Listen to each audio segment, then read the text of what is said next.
Испания футбол біріншілігінің 3-ші турында қазіргі чемпиондар Барселона Мадридтің Атлетикосына қонаққа барды.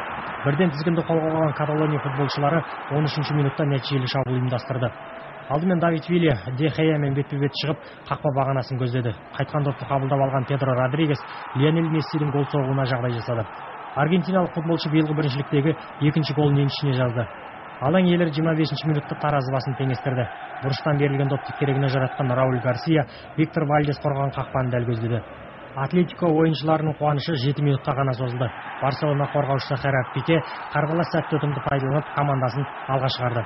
Үзілістен кейін Давид Вилья қақпадан биік соққы жасап, есепті еселей түсетін мүмкіндікті мүлт жіберді. Қорытынды есеп 1-2.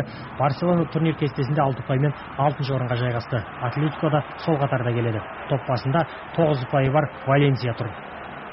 Неміс Бундеслигасының 4-ші турында Гамбург жоғары топқа биыл қосылған Сан-Паулиге қонаққа барды. Алаң иелері алғашқы минуттардан басымдыққа ие болып, Гамбург қақпасын сана қалды. Робин Хеннингстің соққысына тосқауыл қойған қақпашы Франк Росс үзілістен кейін де біраз терледі. Сан-Паули командасы өз білгендерін 77-ші минутта жүзеге асырды. Фавиан Бол кезекті шабуылды түйіндеп, алаң иелерін алға жетеледі.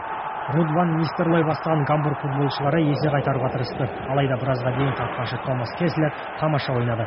Кездесу аяқталуға 2 минут қалғанда қонақтар есепті теңестіріп кетті. Младен Петричтің күшті соққысы Гамбургты жеңіліспен сақтап қалды.